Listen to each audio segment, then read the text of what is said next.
జై కుసుమహర. మాతృశ్రీ కుసుమకుమారి దేవి రాజరాజేశ్వరిగా అనుగ్రహించుట. కరీంనగర్ జిల్లాలో మంతిని అనే గ్రామమందు రామయ్య అను పురోహితుడు ఉండెను.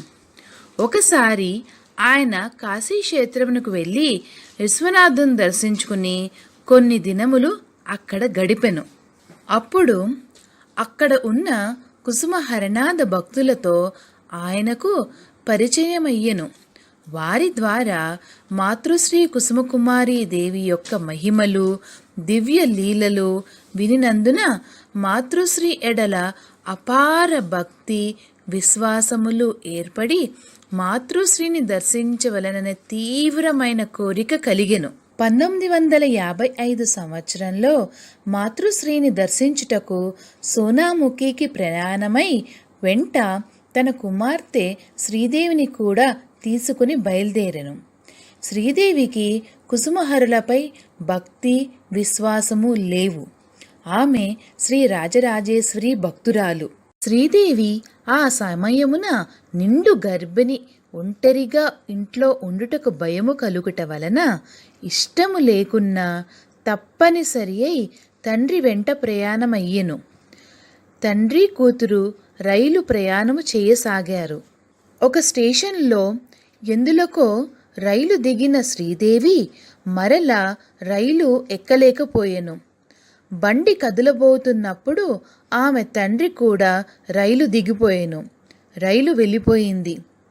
మరునాటి ఉదయంన వచ్చు రైల్లో వెళుదామని అనుకున్నారు. కానీ ఆ రాత్రి శ్రీదేవికి ప్రసవ వేదన మొదలయ్యెను.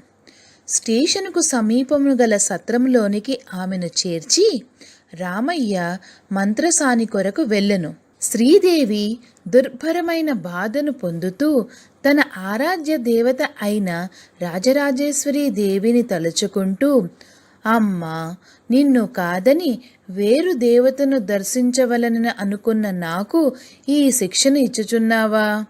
దిక్కుమొక్కు లేని ఈ స్థలమున నాకీ కష్టమేమిటి తల్లి అని దుఃఖించసాగెను. రామయ్య గారు కూతురి కష్టము చూచుచూ ఏమీ చెయ్యలేక కుసుమమ్మను తలుచుకుంటూ కుసుమహర కుసుమహర అని నామము చేయసాగిరి. శ్రీదేవి బాధ అధికమై సృహ కోల్పోయెను. రామయ్య గారు నామము చేసుకుంటూ కుసుమ తల్లి అనుగ్రహమునకై వేడుకొనసాగిరి. అర్ధరాత్రి సమయమైంది. అప్పుడు తెల్లని వస్త్రములు ధరించిన ఒక వృద్ధ వనిత అక్కడికి వచ్చారు. ఆమె ముఖము ప్రేమ, దయ, వాత్సల్యముతో వెలుగుచుండెను. ప్రశాంతమైన చూపులతో, చిరునవ్వుతో శ్రీదేవిని సమీపించి తన హస్తమును శ్రీదేవి కడుపుపై ఉంచారు. వెలుపలనున్న రామయ్యకు కొంతసేపటికి పసిబిడ్డ ఏడుపు వినిపించింది. ఆ వృద్ధ శ్రీని అమ్మా అని రామయ్య ఏదో అడగబోవగా ఆమె నవ్వుతూ, ఆడపిల్ల, నా పేరు పెట్టు అని ఎటు వచ్చెనో అట్లే అదృశ్యమయ్యెను. శ్రీదేవికి ఆ విధంగా పెద్ద గండము గడిచింది. పిమ్మట అచట ఉన్న లంబాడీ వనితలు విషయము తెలుసుకుని శ్రీదేవికి అవసరమైన పరిచర్యలు చేసి పురిటి స్నానం చేయించారు. కుదుటపడిన రామయ్య తన కుమార్తెను అక్కడే ఉంచి సోనాముకి వెళ్ళెను. అక్కడ మాతృశ్రీని ప్రత్యక్షంగా చూసిన రామయ్య ఆశ్చర్యమునకు ఆనందమునకు అంతే లేదు. తనకు ఆ రోజు అర్ధరాత్రి కనబడి శ్రీదేవికి సుఖప్రసవము చేయించిన ఆ వృద్ధ స్త్రీయే కుసుమమ్మ అని గ్రహించి కృతజ్ఞతతో భక్తి భావముతో ఆయన హృదయము నిండిపోయి మాతృశ్రీ పాదపద్మములకు ప్రణమిల్లెను.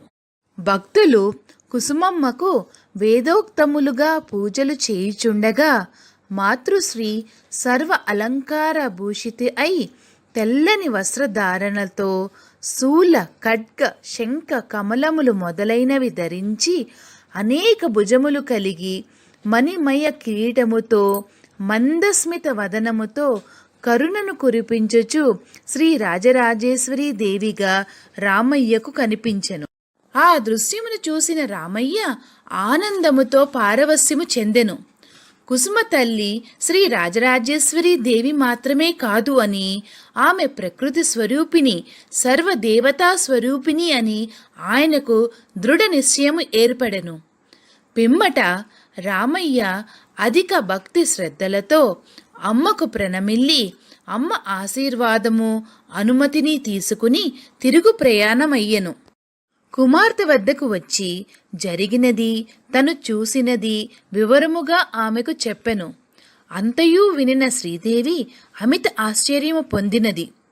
తాను ఆరాధించు శ్రీ రాజరాజేశ్వరీ దేవియే మాతృశ్రీ కుసుమకుమారీ దేవి అని దృఢ విశ్వాసము ఏర్పడి భేదభావమును విడిచిపెట్టినది.